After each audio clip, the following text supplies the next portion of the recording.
Good afternoon, everyone. I'm Madeline Milka, President and CEO of APACS, the Asian Pacific American Institute for Congressional Studies. Welcome to our latest legislative leadership series. Today, we are proud to present our third installment in this series of discussions, a conversation with AAPI elected officials from across the country. Before our panel begins, it is my honor to welcome Congressman Ted Lieu, who will be delivering opening remarks. Congressman Lieu represents the 33rd District of California, where he serves on the House Judiciary Committee and House Foreign Affairs Committee. Congressman Lieu is an ardent champion of the AAPI community and is part of the leadership team of the Congressional Asian Pacific American Caucus, otherwise known as CAPAC. APACS is also honored to have him as an alum of our National Leadership Academy training, where he participated as a member of the California Assembly. We are thrilled to have him today, so please join me in welcoming Congressman Ted Lieu. Thank you, Madeline, for your leadership and that of your board and for that introduction, and to APACS for putting on this leadership series. And as you said, I am an alumni of the Leadership Academy, and I encourage everyone to participate in APACS programs. They were wonderful. So all of you are here today because you believe in your heart that a government that looks more like the people it represents is a stronger, more resilient government. And now is an exciting time for our community. According to US Census, last decade, Asian Americans were the fastest increasing group in America. According to a new Pew Research report, immigrants from Asia now outpace every other region of the world to the United States. And what that means is with every passing year, the rest of America looks more like California, Nevada, Texas, and Georgia. And if you look at the growth of the API community, it is not just all over America, but also in swing states. So in Nevada, for example, the Asian American electorate is 11%. In Texas, it's 5.5%. In Georgia, it's 4.7%. And even in Michigan, it's 3.8%. So Asian Americans have now gone from being marginalized to the margin of victory, and that's exciting. At the same time, our community faces tremendous challenges. We know that during this pandemic, there has been a surge in hate incidents and hate crimes against Asian Americans. According to the Asian Pacific Policy and Planning Council, there are now over 2,000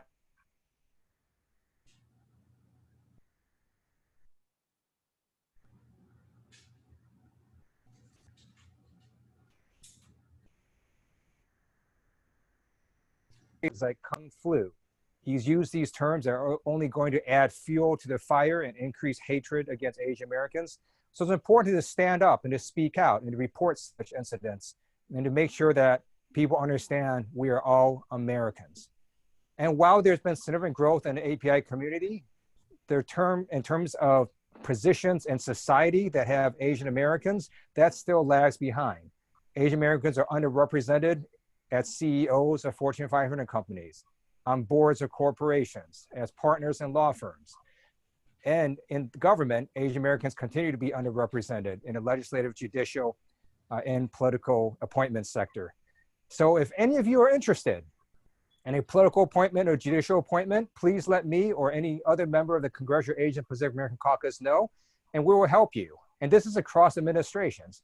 I've written letters of recommendation for people who applied to the Obama administration, as well as people who applied to the Trump administration. We simply want to get good people, diverse people into government. And now let me conclude by just talking a little bit about the post office. The House is going to come into emergency session this Saturday to vote on funding for the post office and to make sure that their delivery standards are the same as before the pandemic. This is a bipartisan issue. I'm pleased today that Ohio Senator Rob Portman has co-authored the funding legislation for the post office. And that's because when you slow mail delivery, it affects everyone, from veterans to people who need prescription drugs to people who are counting on their Social Security checks. And so the slow down mail delivery has had a drastic effect and affected constituents all across America. And people need to understand the post office is not a for-profit corporation. It is not supposed to make a profit in the same way that the US military is not supposed to make a profit, or the State Department or any other federal agency. Right now, it takes about $24 to mail a letter from Los Angeles to DC via Federal Express. It costs you 55 cents to send a letter in 3 days. And that's because we subsidize the American people when they use the Postal Service. So this is simply about making sure that we fund the post office at a level that it needs to execute the mission that, by the way, is in the US Constitution. And then I want to thank all the panelists here today, all the elected officials, whether Republican or Democrat, for all their service. And I look forward to working with all of you as we make America an even better place to be. So thanks again for having me on. Thank you, Congressman Liu, for your remarks. As we begin this discussion, I want to start by mentioning that Ohio State Senator Tina Maharath was meant to be joining us for this discussion today, but unfortunately had to cancel as she has been recently diagnosed with COVID-19. She asked us to relay an ask from her that everyone continue to wear a mask. APACS is keeping her in our thoughts and wishing her a speedy recovery. It's now my privilege to introduce the moderator of our panel, Bobby Calvan, a Florida-based government and political reporter for the Associated Press. Over his long career in journalism, Bobby has worked for such outlets as the Boston Globe, the Detroit Free Press, and the Sacramento Bee. He has covered the US Congress, the presidential race, the war in Iraq, and the return of the San Francisco Giants to the World Series in 2010. Bobby is also a member of the board of directors for the Asian American Journalists Association. For those of you who are joining us on Facebook, please put your questions in the comment section. And for those of you who are on the webinar, please put your questions in the Q&A box. Bobby, I turn it over to you. Madeline, thank you for having me. And thank you to all of you, wherever you may be, for joining us. With me on your computer screens are 4 rising stars in politics. They are part of a growing number of elected officials who are of Asian or Pacific Islander descent. We'll find out more about each one as they describe their paths to elective office. For now, let me just briefly introduce them. California Assemblyman Phillip Chen represents a district in Southern California, and he is one of only 17 Republicans in an 80-member chamber dominated by Democrats. Democrats like Assemblyman Evan Lowe, who is also on the panel today. Assemblyman Lowe represents a district in Silicon Valley in the San Francisco Bay Area. Also with us is West Valley Councilman Jacob Fitisimanu. West Valley is a community in Utah. The councilman is like me, an island boy, so aloha, councilman. And finally, we have Kentucky State Representative Nima Kulkarni, the first Indian American to be elected to her state's legislature. So good to see you again, Representative. Good to see you. And as Madeline has already said, State Senator Tina Maharath of Ohio could not join us today.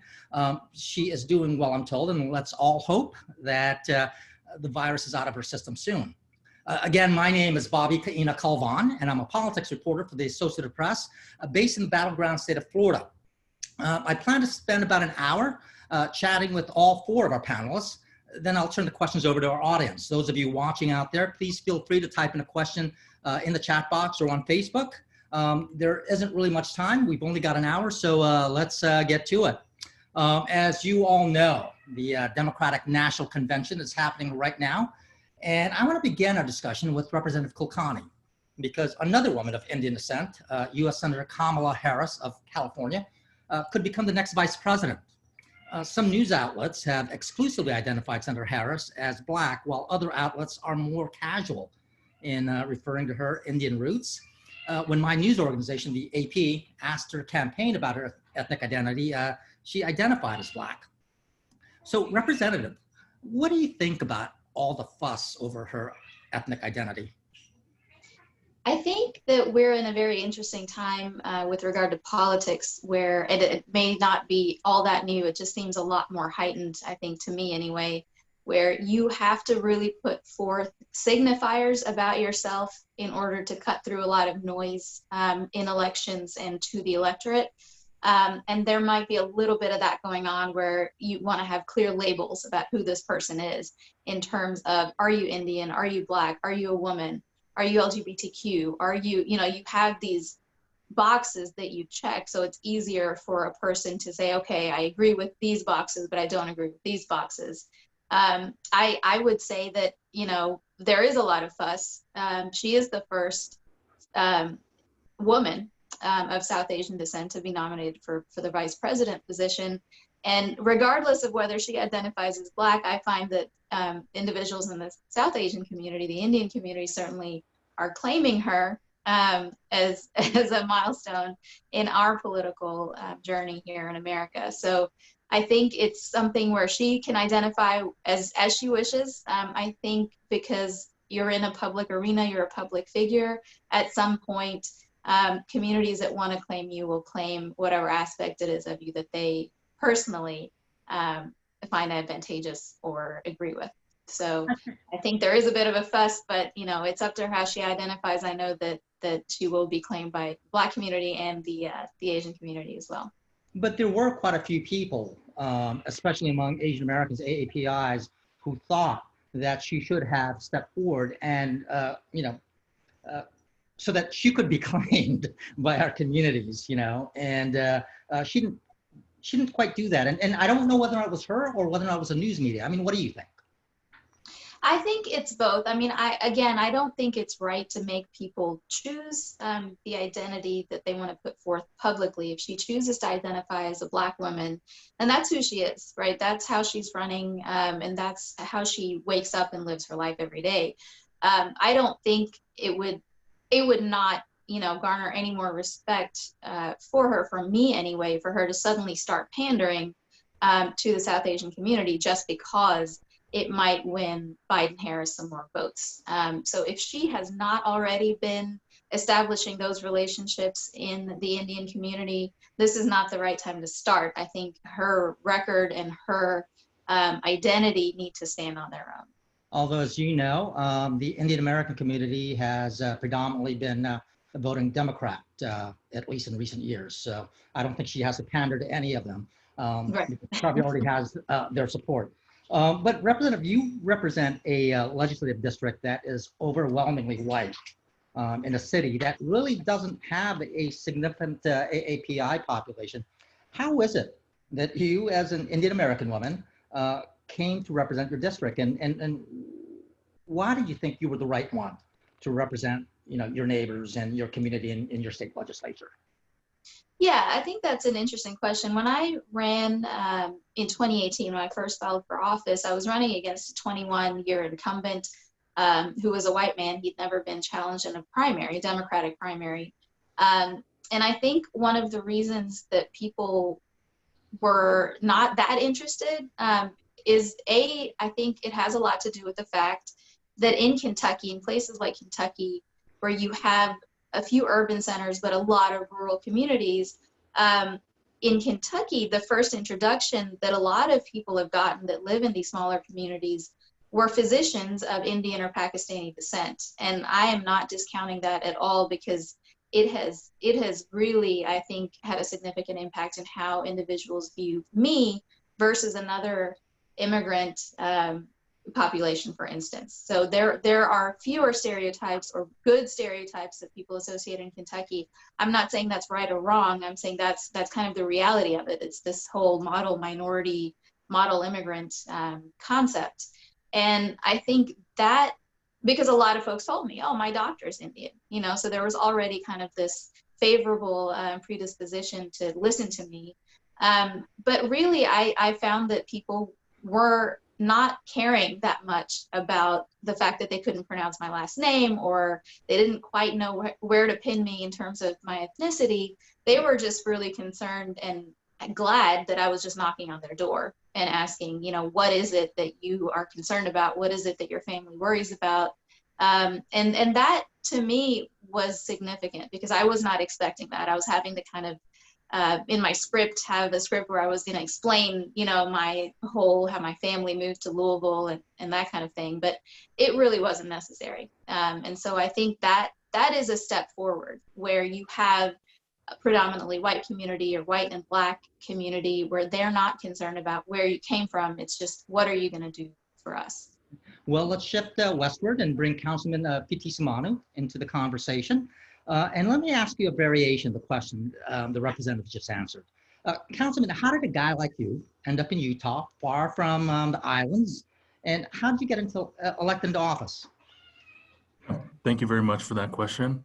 Really, it's a continuing journey here in Utah, definitely a long way geographically from the Pacific Islands. But interestingly enough, Utah is home to one of the oldest continuous Pacific Islander communities here on the continent. From the 1870s, we've had Native Hawaiians and Samoans here in the state of Utah. And so we have now 5 and 6 generations of folks who have been established here, as well as newer immigrant or newer migrant families like my own. So we came here, my parents, really for the socioeconomic reasons. Hawaii, as you know, is a very expensive place to live. And when looking at a growing family and the logistics of sending kids to college and that type of thing, Utah, where there were already a lot of Pacific Islanders who my family knew, was more and more attractive. And so really we ended up here, ended up going to college here, setting down roots here. And as this became my new home, and as we integrated into a new community, really my desire to give back and serve the community, to be engaged, really watching the example of my parents, who, like my dad, was an immigrant, became an American citizen later in life, had never voted in his home country because they didn't have universal suffrage in Samoa, where he's from. And so seeing them attend caucus meetings and, encourage their friends who were running for office really set in my mind at a very young age that my parents may feel like house guests, but this is my house, and my children who are born here are Americans. This is fully our society, and that we should be a part of then leading and making the policies about the places and the institutions where we live, work, play, and worship. And so that's really what got me into office. Well, describe what West Valley is like and how different it might be from where you grew up, and tell us where you grew up too. Yeah, so I was actually born in New Zealand, but spent my childhood in West Honolulu on the island of Oahu. So obviously a very ethnically and racially diverse community, very vibrant mix. Coming to Utah, I didn't expect to encounter that same dynamic, but it happens to be West Valley City. We are a minority majority city with the largest Pacific Islander and Asian American community in the state of Utah. And so, and Utah in general being, if you look at municipalities, Salt Lake City and West Valley City are number 1 and number 2 in the nation, anywhere else in the continent outside of Hawaii. For Pacific Islander communities, Tongan Americans, 1 out of 4 Tongans in the United States lives right here where I'm at. And so it's a very vibrant community here as well, but one that definitely is different in terms of climate and those type of things from Hawaii. But yeah, a community that is rapidly growing and diversifying and in need of those voices around policy tables. And again, I think you and I grew up in the same district in Honolulu, the district of Kalihi. So, I'm just really proud of that, actually, that you made it off and got into elected office, albeit in Utah. So when you're representing your constituents during council meeting, how much of that upbringing or that history that you might bring in reflects how you view or approach the things that you consider? Yeah, that's an excellent question. And I really feel like I don't want to be someone who checks in and checks out or puts my quote unquote cultural hat on and then takes it off depending on the circumstance we're in. And I know that we are constantly code switching. That's a necessity. That's the way we've grown up in our communities. That being said, I do like to bring those aspects of my cultural upbringing into the political or into the world of policy, in that some of the things I grew up with, for example, in Samoan traditional chiefly politics, village politics, consensus is more valued than just a straight majority vote. And so even though we vote in council based on the majority vote system, even those who have a dissenting vote or who vote against the proposal that I am putting forth, I really try, even after that vote, whether it passes or whether it fails, I still want to have some kind of consensus or understanding to understand how we can move forward and still support this or not support it, depending on how the vote went, in a way that still builds relationship and still benefits those who I personally feel might have been left out of that policy or might have been disregarded in a particular decision, so that there is still dialogue and those voices are still being heard even if the council goes in a different direction. So I think that that's definitely something I bring from my upbringing in a very Samoan, context. Councilman, thank you for that. Let's go further west now to California and check in with Assemblyman Low and Chen. Gentlemen, you sit on the opposite sides of the aisle.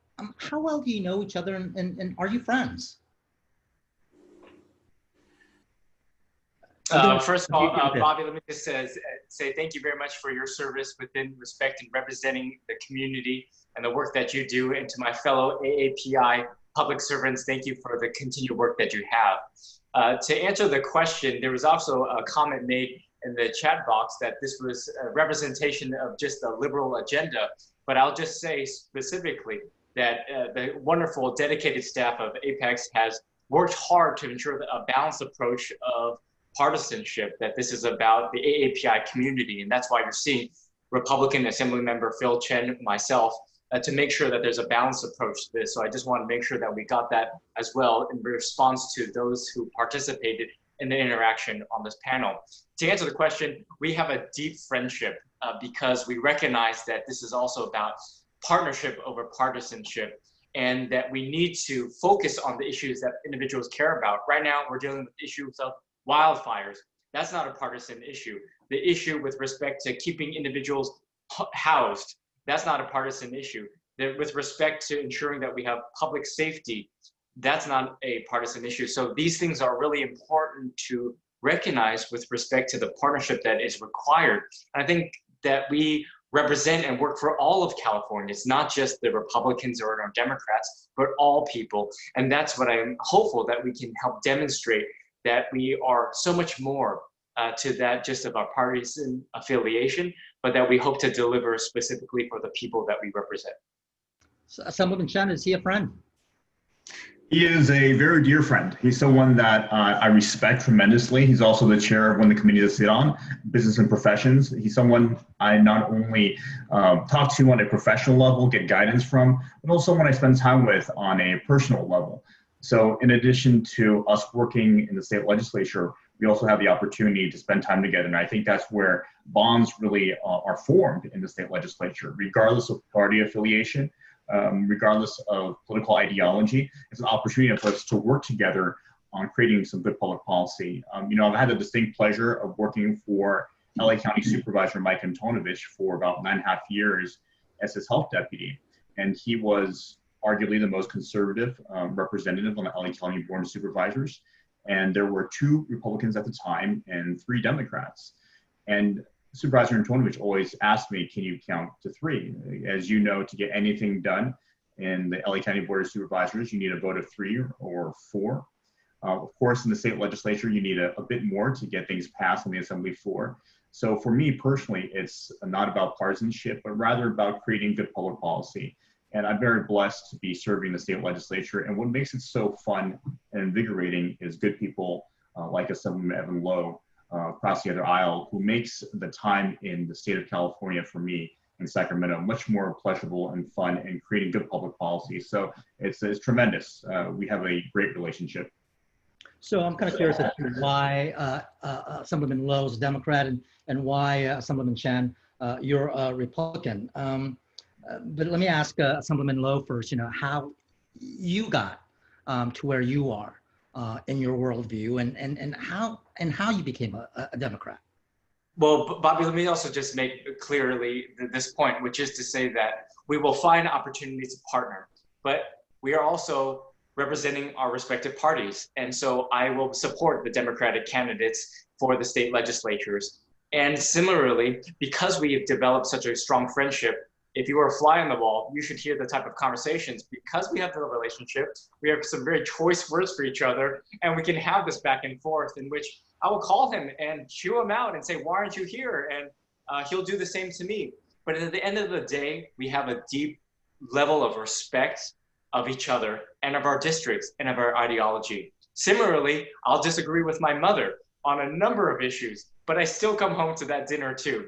So I, again, hope that we can demonstrate that we are magnanimous, that we are an institution that we need to help support and recognize that there's a diversity of opinion, and that we'll stay true to our values. but let us respect the office and not demonize one another. And I'm hopeful that we can help demonstrate that as well. And that's something I will advocate strongly for within the Democratic Party, that we, of course, in California are in the super majority, and yet we still provide Republicans an opportunity to hear their bills. We are magnanimous, whereas I will say that at the federal level, we don't see the same thing, in which if you're in the minority, the bills aren't necessarily heard. But we give individuals a fair shot, because it's about policy, and it's about recognizing the respect that they are equally duly elected by the people that they represent. So, Assemblyman, why are you a Democrat?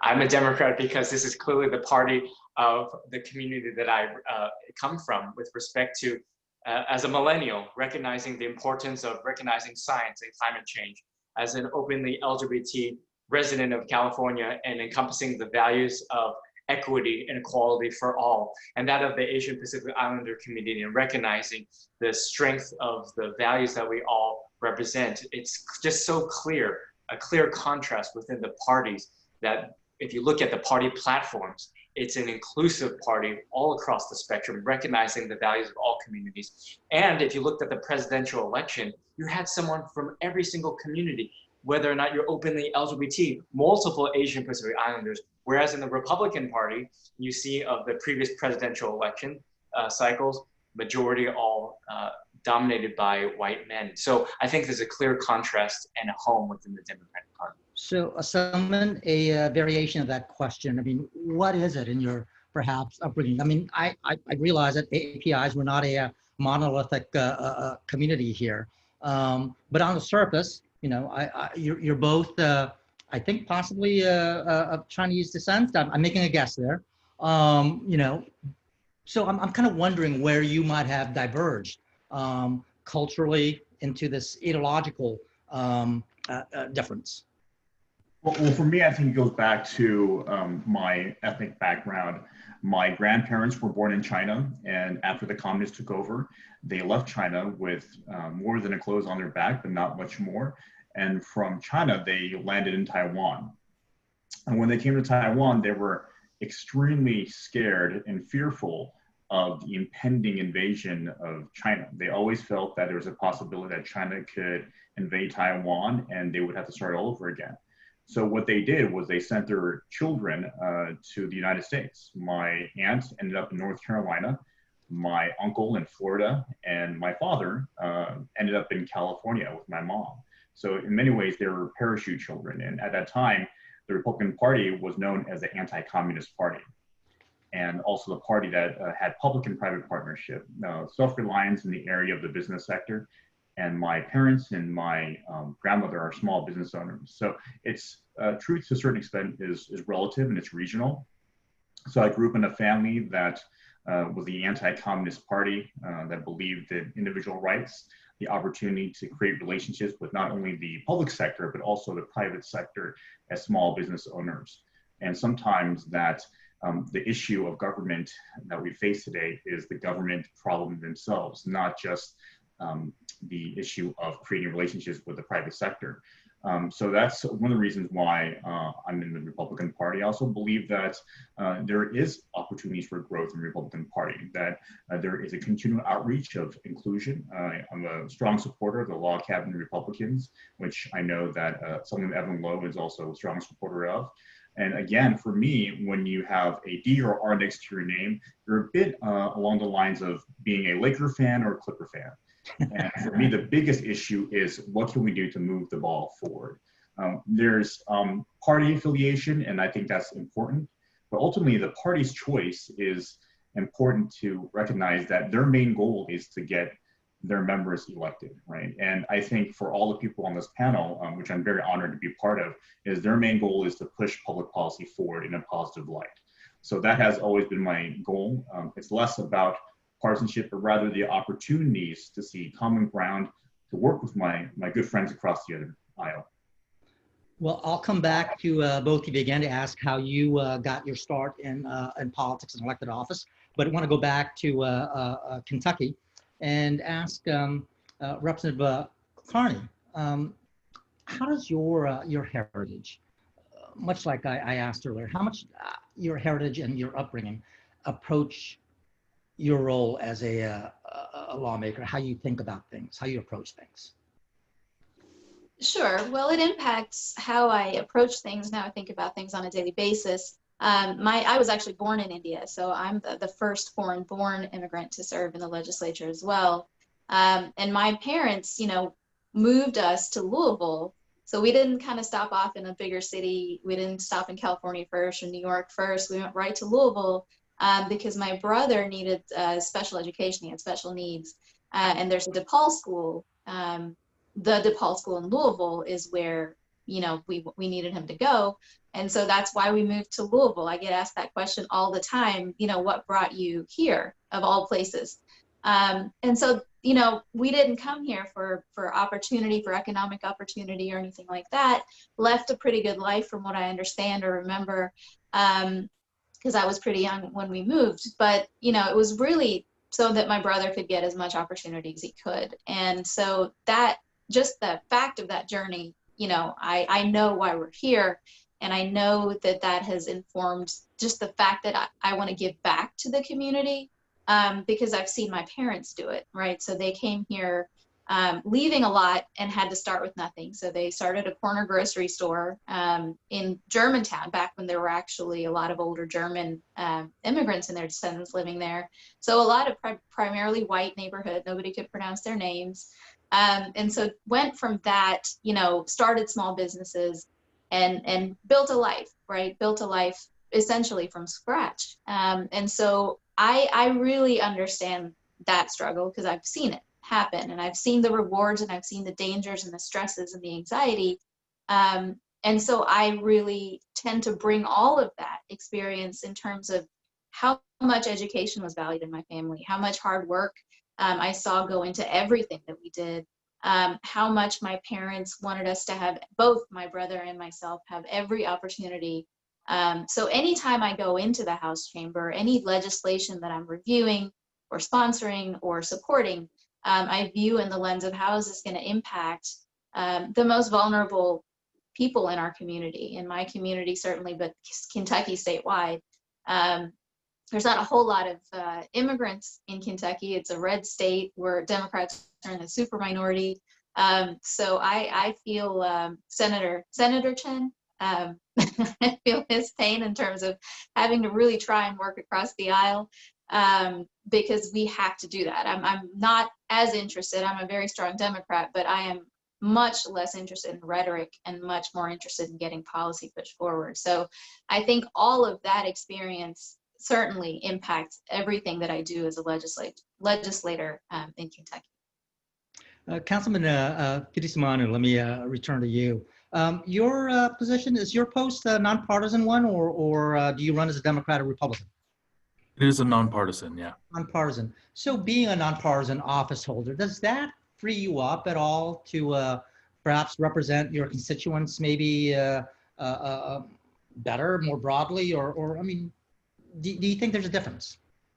I definitely do think it's a difference. And because I work very closely with some of our state elected officials and other offices that are party-based rather than the city council, which is nonpartisan, I'm very fortunate that our city council is a split in terms of individual membership in different parties. So there's a very good balance, very robust discussions. It's not a super majority one way or another. But on the doorstep, when I'm approaching— I'm sorry, I mean, but again, when you don't run as a Republican or a Democrat. That's right. I mean, on the doorstep, people ask me, and I'm not ashamed to say that I am a registered Democrat. But that being said, it doesn't have the same dynamic, as you mentioned, as some of the other races or some of the other political roles. And so I would agree with your characterization that it does free me up to provide a little— if someone doesn't know me immediately and can't just assume what political party I'm from, it does sometimes open up that communication, or at least allow people who might see a D behind my name and immediately write me off, or vice versa. And so I do feel that that is freeing in the way that I'm able to approach community issues in the community without making it political. And I think Evan and Phillip made very good points about that in terms of building partnerships or putting people over party. When it is a nonpartisan environment, that just makes it all the easier. Now, again, you said that your city is majority minority. That's correct. Is the majority of them Pacific Islander, you mentioned? Our largest demographic is Latinx or Hispanic or Latino, with our Pacific Islander community being the second largest minority there. All right, so how did you sort of build the allies you needed to get yourself elected in a place where Pacific Islanders or Asian Americans might not have been, a majority? The interesting part about that, and thank you for that question, is really in a community where folks that look like me or look like us are a very noticeable part of the community. Unfortunately, for many different reasons, they have not been largely engaged as a voting bloc or or not well known as a community that is civically engaged. And so really, to your question, our main strategy was to go out and get these folks who really do contribute to the community, who really are leading in many different ways, and who have issues that they need addressed in the community, was really to put it out there that, hey, there's somebody here that is willing to represent that and is willing to elevate those voices and to be a voice for everyone here, not just the people who have the luxury of time to show up at a council meeting at 4 p.m. or who have traditionally been engaged with city leadership or officials.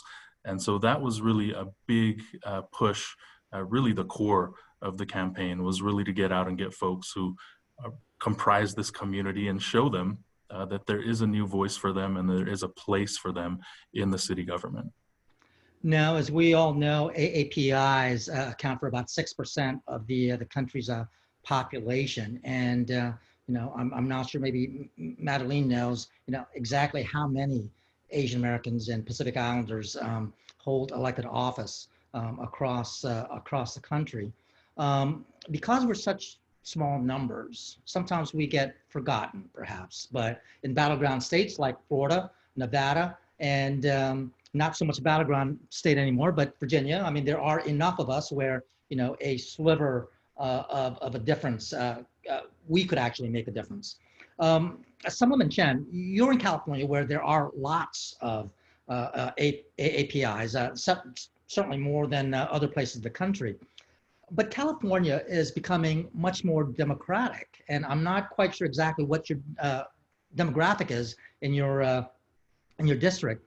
But I'm wondering, as a Republican, whether or not the odds are against you, based on the demographics and the politics of California. Say yes, Phil. It's yes. I think our esteemed chair, Evan Lowe, had a good point. My district is changing. So before it was a ruby red district, and now it is purple. And on top of that, I'm also one of the 5 targets from my good friends across the other aisle, which is absolutely fine. So it's what friends they are. I'm sorry? I said what friends they are, right? I think part of it too is, you can't take politics personally, right? At the end of the day, you have to represent your team. Like I said, I had the basketball analogy, the Lakers and Clippers, but with the opportunities of being a Republican Democrat with different ideology, and please for a more livelier discussion, as our esteemed council member said. So your demographics are changing, and my district is very diverse. It's 30% API, 30% Latinx, and 30% Anglo, and finally 10% other, if you will.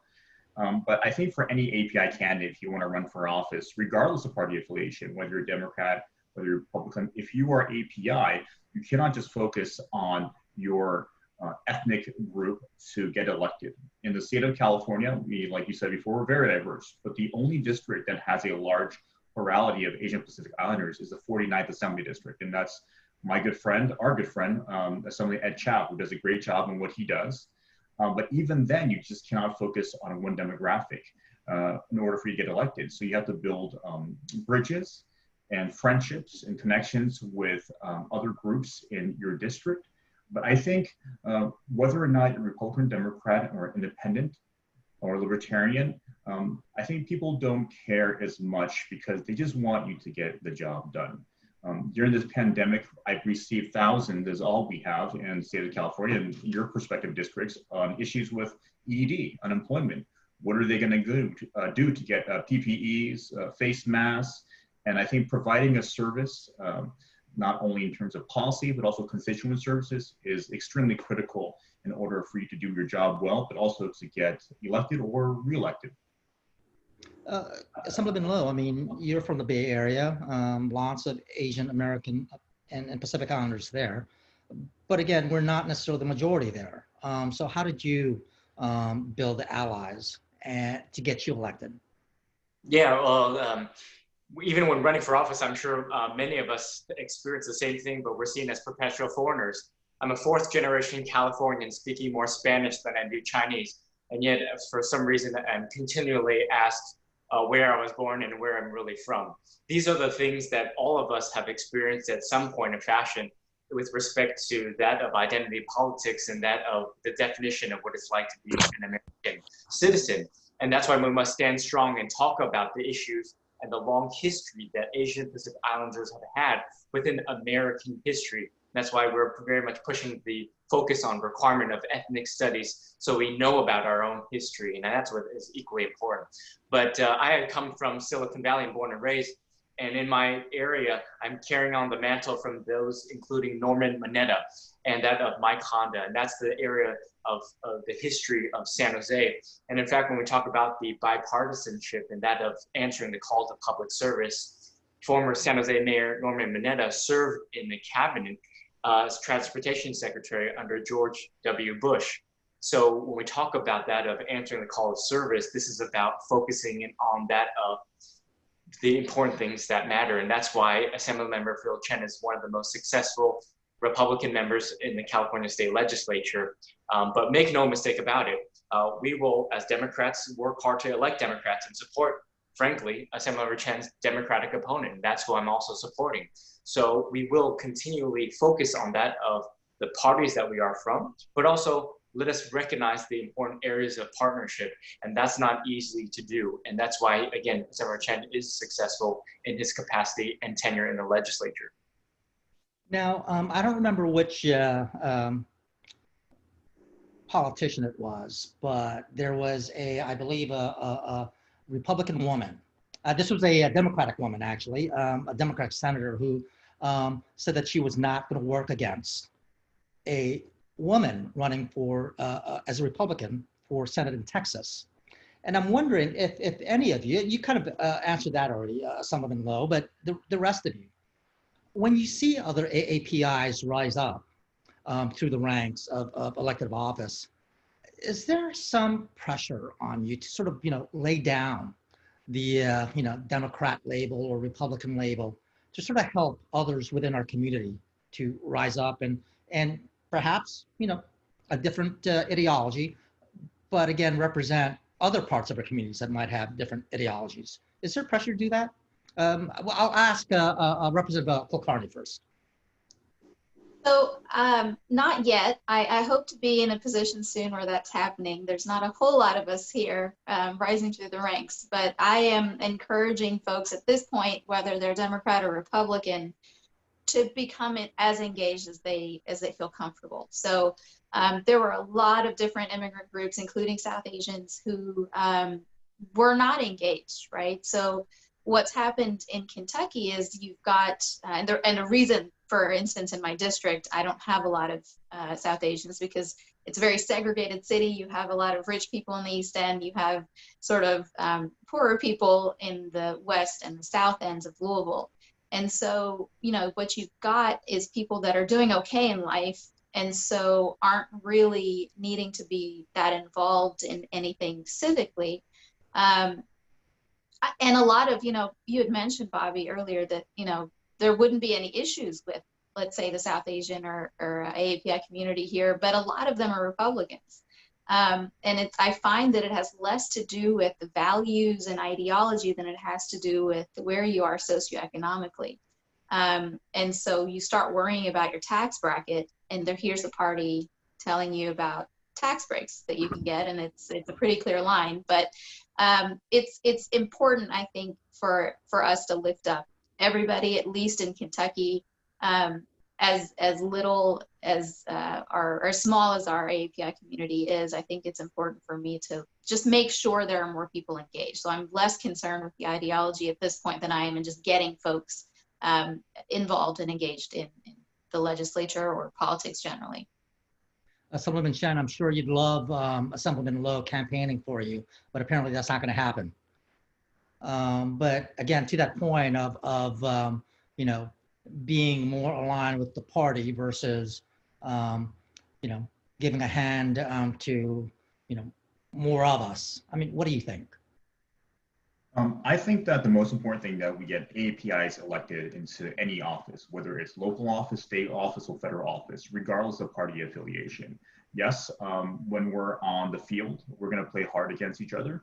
And I think that's important that we do so. And I think it's good for the public policy process that during the campaign season, that we are a good soldier, if you will, for our banner and continue to carry that banner.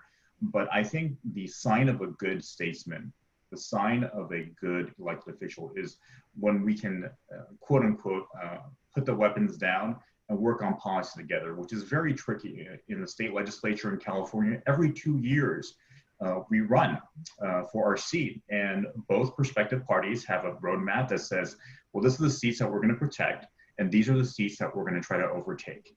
And in this very charged political environment, how do we continue to work together in a bipartisan fashion and create good public policy? And I'll be honest with you, I think we've done a decent job doing that, even though we are in a state of California where it's a majority ruling party by the Democratic Party. But because of good members like Assemblyman Evan Lowe, he'll go out and reach out to his friends across the other aisle to try to have that discussion available. So for me, I think having good people elected, especially people that are of Asian American background and ancestry, is a much more rich and diverse group of people that can bring their previous experiences to the legislative table, which I think is critically important. Councilman Fitzsimano, since, you know, again, you're a nonpartisan, theoretically, you're the only one who is, what, a person of color, perhaps, on your council, or are there others? There's two of us, yeah. Two of you. Any other AAPIs? Yes, the other councilman, Tom Huynh, is a Vietnamese American. Okay, all right. So when other people of AAPI origin are running for council or other elected office, I mean, do you feel compelled to help them out or not? Certainly, yeah, and not just because our community here, I did talk about how there is a very large Pacific Islander and Asian American community here in Utah. There is definitely familiarity, though. It still feels like a small town kind of a feel. A lot of people call this, you know, small lake city. And I think that a lot of the times it does go to family or friend or personal connections rather than just party. And even in our own council, you know, Councilman Huynh is a Republican, I'm a Democrat. It doesn't mean that just because we are also Asian Americans that we always vote together or always agree on the same thing. That being said, I do frequently see Councilman Huynh at some of our events on the Democrat side, and I'm frequently invited and do attend other issue-based types of gatherings on the other side of the aisle. And so when it comes down to supporting our community and our people, I do feel like there is definitely a camaraderie. You know, Utah is a really interesting place in that we do have Pacific Islanders that are in elected office. Our state attorney general is Native Hawaiian. We have, you know, our state legislators as well, another council member in a city next to mine who's a Pacific Islander. And we work very, very closely with our Asian American counterparts in these same, at the school board and these other governing bodies. And so I do feel like there is really a good camaraderie, regardless of the partisan affiliation when it comes down to the issues of our communities. By the way, do you have Hawaiian food restaurants in West Valley? Oh, we've got lots. Yeah, come check them out. I'm moving. So, no, I'm wondering what you all think on the national level, whether or not there is enough attention being paid to Asian American voters, and also developing leaders within the AAPI communities by either party. We'll start off with Representative Kulkarni, because I'm going to want to follow up with something with Assemblyman Lowe in a little bit. Yeah, and this is something I was going to bring up earlier. Is I don't think we do. I definitely don't. Not especially not in Kentucky. I know that our Democratic Party, I'm going to kind of call them out a little bit. They should not get involved, I don't feel, in Democratic primaries, for one thing. We had a pretty significant Senate race here, to elect the person who's going to run against Mitch McConnell. And there was a lot of that going on. There's a lot of thumb on the scale situation, and not only in that race, and a lot of down ballot state level races as well. And that was, essentially keeping out people of color, women of color, folks that are underrepresented in politics generally in Kentucky, and definitely in leadership. There is not a single person of color in party leadership. There is no effort to kind of build that infrastructure, build that level of support, and it's something that I personally am working on, but it's just me, and the community. So there's not a lot of support from the party that I see on a state level. So I definitely think there is significant room for improvement there. And I think it's important because we are in Kentucky, small as it may be, I think Asians, so specifically Chinese and Indian immigrants, make up a full third of the growth in the international population in the last few years. And that's significant. So we're being written off as a state just because it's Kentucky. We have Lexington and Louisville as blue dots in a very red ocean. But I think that has a lot to do with also down ballot disillusionment with our respective parties. And I think we can fix that by making sure people that look like the people they represent are elected to office. Now, Assemblyman Chen, the Republican Party has always been challenged to, broaden its tenant. Do you think they've, and in the last few years, they've been at least publicly trying to do that, outreach to a lot of communities of color, including AAPIs. Do you think they've succeeded or made any headway? I think there's a lot of room for improvement. In my district, my senator is an Asian American female, and we also have a congressional candidate that's an Asian American female running for Congress, both Republicans, and that certainly is a marked improvement, but we have a long way to go.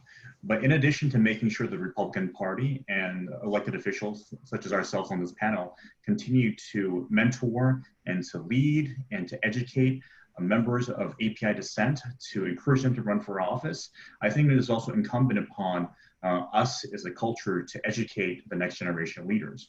When I was growing up, this is something that many of us heard, I could be three things in my life. I could be a doctor, I could be an attorney, and I can be a CPA.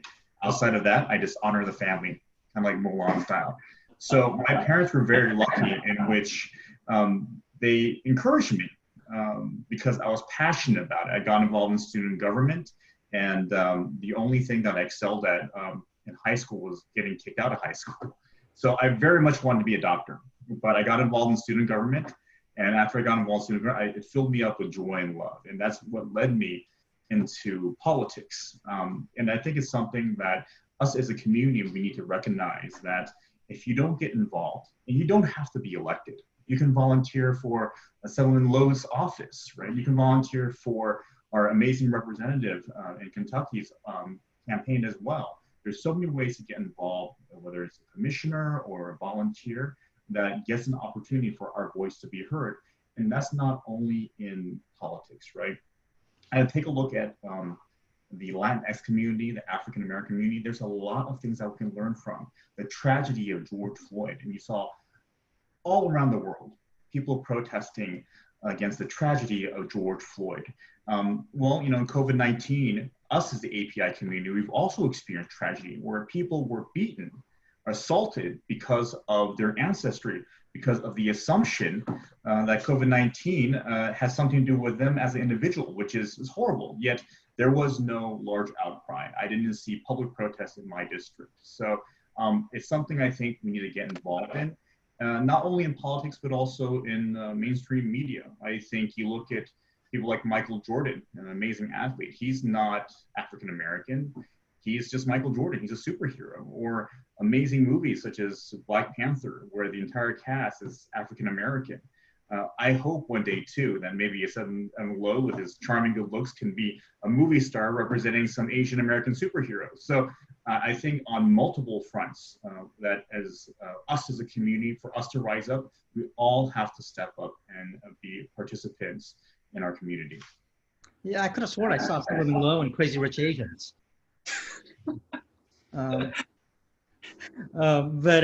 So Assemblyman Low, when the DNC announced its lineup of speakers, one notable name was missing, and that was notable to many of us in the AAPI communities anyway, was Andrew Yang. You know, he'd later tweet that, I've got to be honest, I kind of expected to speak. And he was later invited to do so. And, you know, his omission, well, actually, first of all, do you consider it an omission or was it an oversight? You know, what does that tell you? It was absolutely intentional and or an oversight. I mean, I'm less concerned about. Wait, I'm sorry. Was it an oversight or an omission? I think it was a significant error. And, but that's just as incumbent upon the frustration that we have. Yes, I'm a party loyalist, but at the same time, we need to call it out when we see it. And that is the truth. Because he publicly went to recognize the fact that he was omitted, we had to do the necessary work to talk to individuals like Grace Meng, the DNC vice chair, and others to encourage them to make sure that they can rectify this mistake. And there was swift action. So I'll give the DNC credit for that.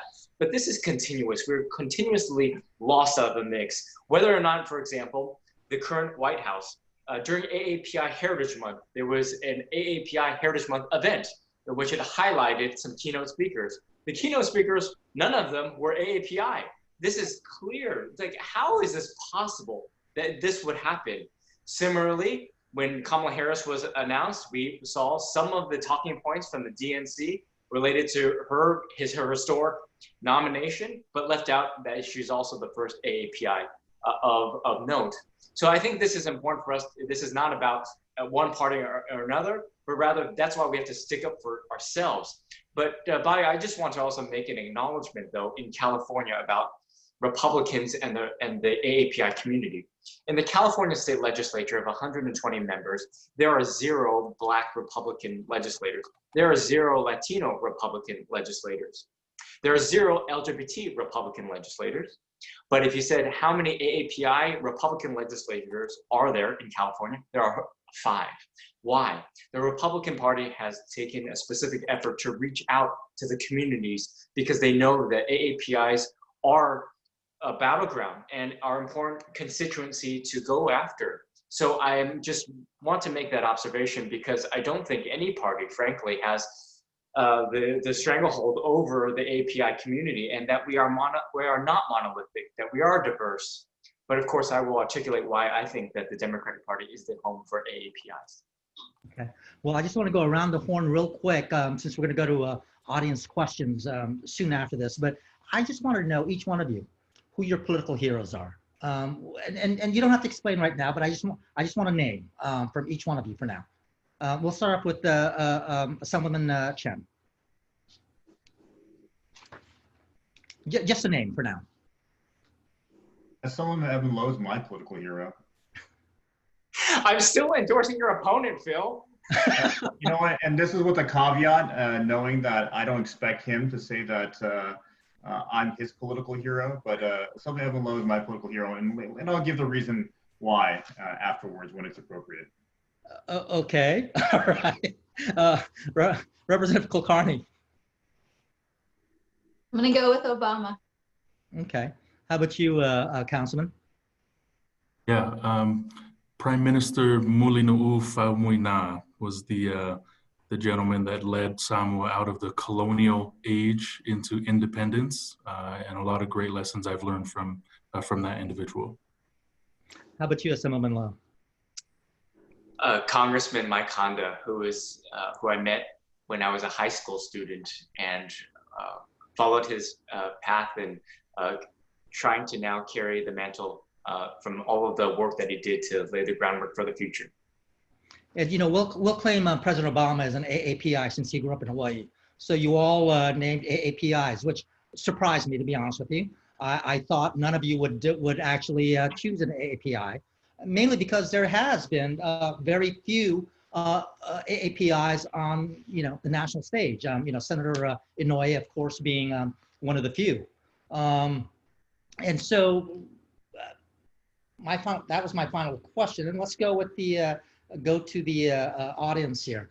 To all of you, what advice do you have for young AAPIs pursuing a path to public service? Can you speak from experience about some of the barriers you may have faced?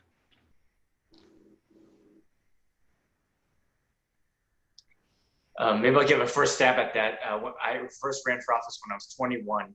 And I think part of it is to focus on the infrastructure that has been built over the years. Again, because of people like Norman and my conduct, to create a congressional AAPI caucus, as well as the incredible work of APACS, to which APACS does a number of regional trainings throughout the year. So I'd encourage young AAPI individuals wishing to participate to focus on participating on the training that APACS has.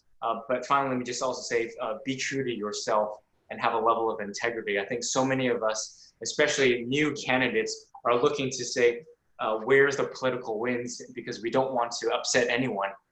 Rather, it's important to maintain your integrity as to why you want to answer the call for public service in the first place.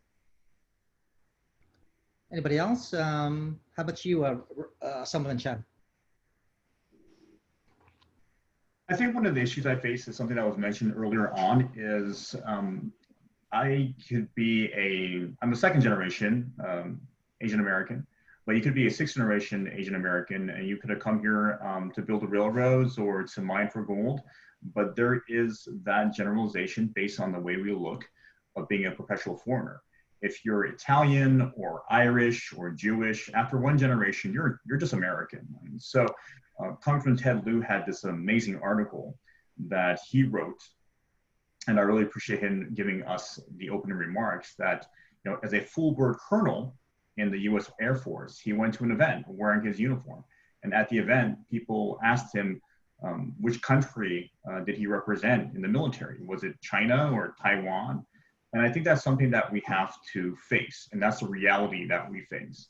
But however, it's also a double-edged sword. Because I have the ability to speak Mandarin Chinese, there's a demographic that I can communicate with. There is a group of people that, because I look like them and have the perceived shared values and experiences, I'm able to reach out to that demographic and have people from that group support my ideology and my endeavors. But it is incumbent upon myself to reach out to different groups. And I think everyone on this panel has that diversity. I've been beneficial to have the experience of being a reserve deputy sheriff, a teacher. I work for LA County Board of Supervisors. My biggest recommendation for the next generation and current generation of leaders is go out and go past your comfort zone. I've been fortunate that, Assemblyman Evan Lowe told me about this panel.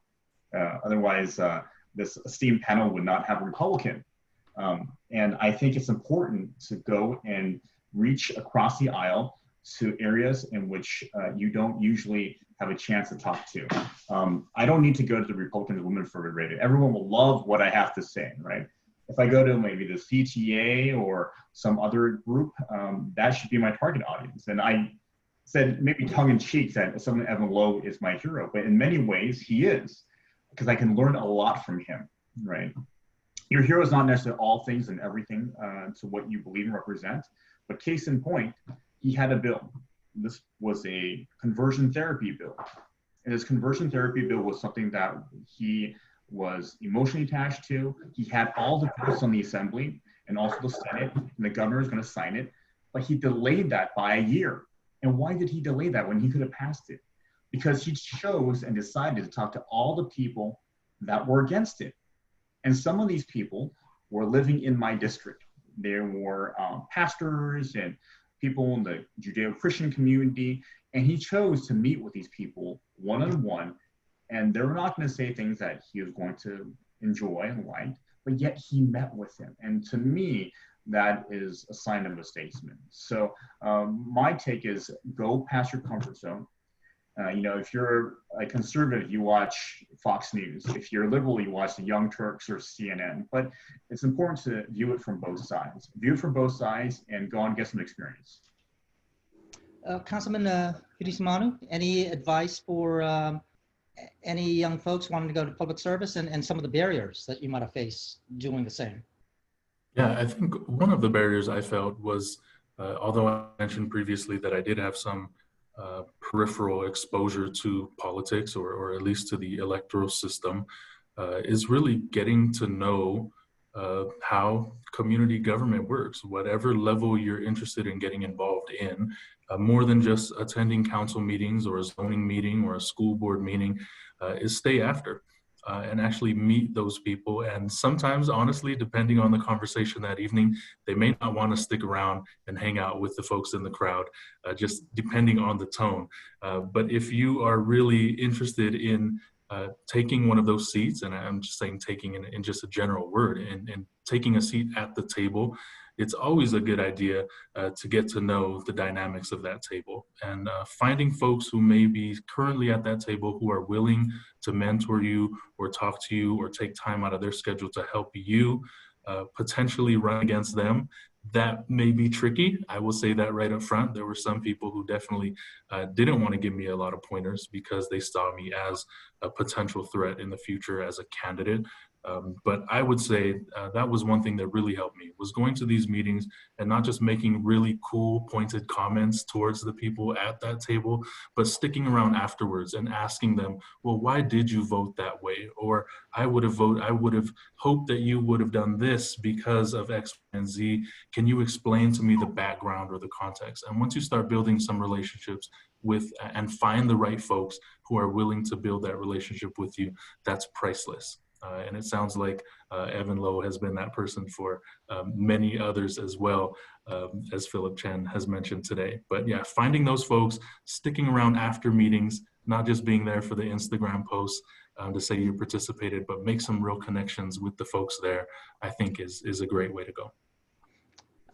Representative Kulkarni?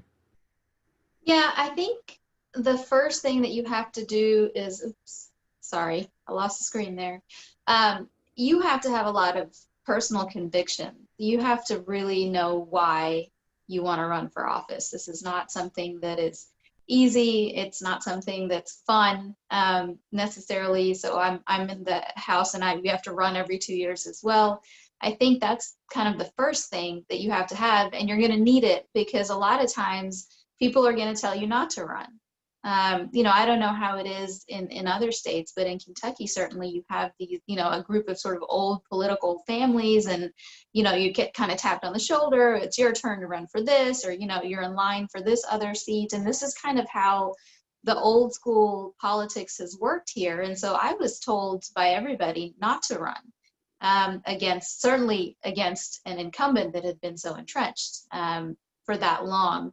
And so you have to just know when is the right time for you and why you're running, because it's a lot of work. And I will echo the thoughts of the other panelists here in saying that you need to do a lot of work in building up these relationships. And that means just talking to people and everybody you know. So women, for instance, were part of my first network. I called everybody I knew. I was a part of the Emerge Kentucky program, which helps Democrats. This is a Democratic women organization helping them run for office. But they were some of the first phone calls I made, and you're going to need that level of just, how do I start? What do I do? Where do I get yard signs? Like, where do you get a website? Like, all of these things, you need someone that you're going to need to be able to call and just figure out the nuts and bolts of a campaign as well. That's probably the second thing you want to have once you figured out exactly why you want to run. And just start talking to everybody you know.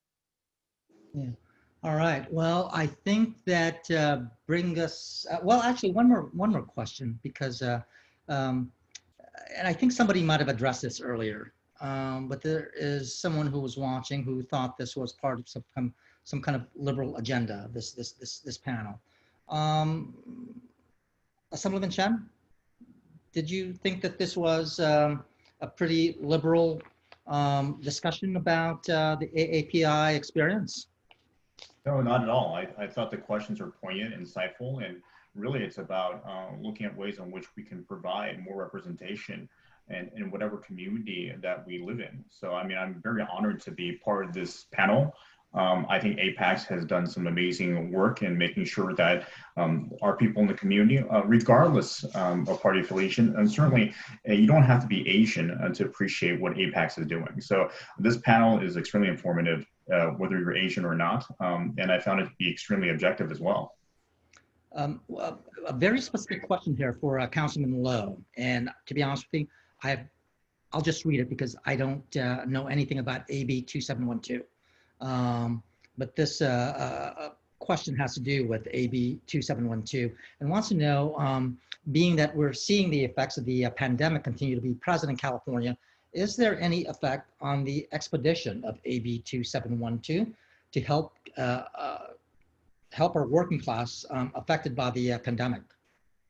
The question is in regard to a legislative proposal that I introduced earlier this year on statewide universal basic income. Of course, this was very much on the campaign trail that Andrew Yang promoted, which was initially thought of as just as quackery and just incredibly strange, where now it's been so normalized now, and we're seeing continued iterations of this via the stimulus in response to the COVID pandemic.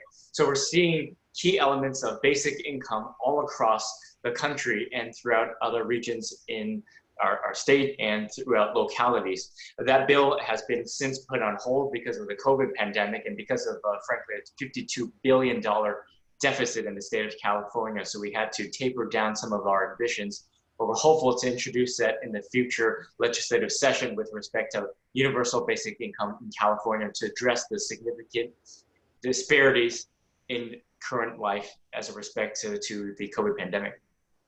Okay, well, to be honest with you, I don't know if you've got enough time for closing remarks. Do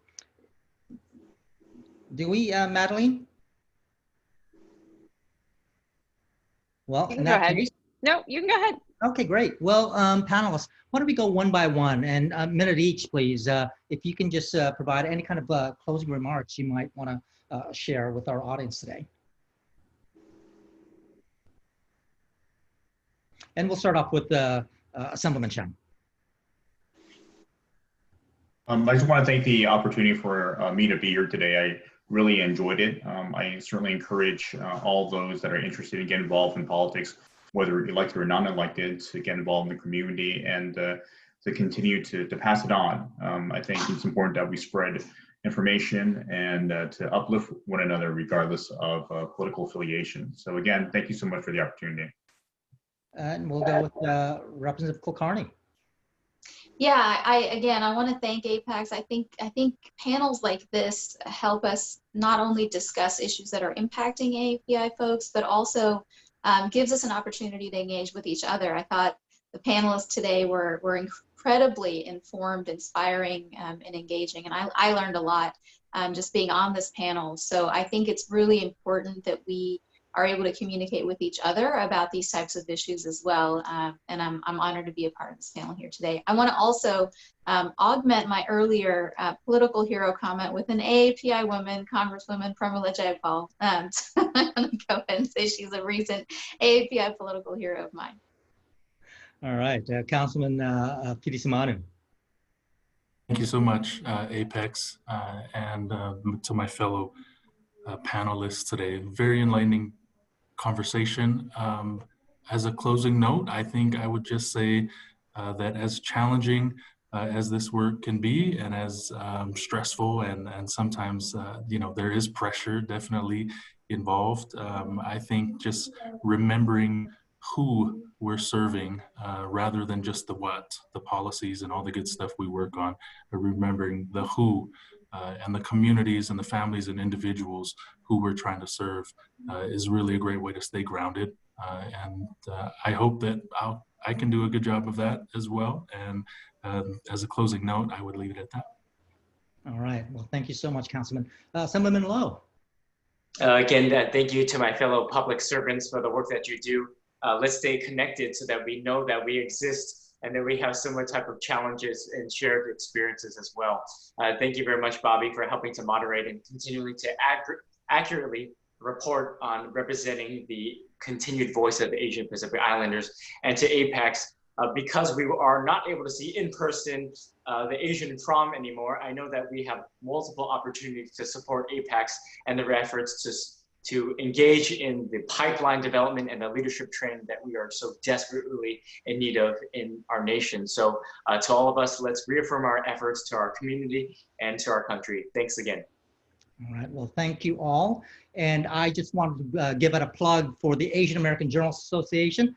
As I was mentioned earlier, I am on the board of directors, and I hope that everyone out there will encourage AAPI students to consider careers in journalism, because we need representation in journalism as well. So I'm working very hard to make sure that our communities are treated fairly and accurately within the news media. And again, you know, it's a great profession. So with that, I will turn it over back to Madeline. Thank you, Bobby, for facilitating this great discussion. And thank you to all of our panelists for joining us in this conversation today. To our audience members, we hope that this discussion inspires you to think about running for office in the future. And in that vein, we do actually have one more virtual regional leadership training focused on the San Diego area, so California, which really bums me out that I can't actually go to San Diego in the fall. And those dates are September 18th and 19th, and that is in partnership with the League of California Cities API Caucus. And for our women viewers, we have our API Women's Collective. All of our programs you can find on our website at apax.org. You can join us next week on Wednesday, August 19th at 2 p.m. Eastern Time for our next panel in our Legislative Leadership Series, where we will be talking about broadband access and the digital divide.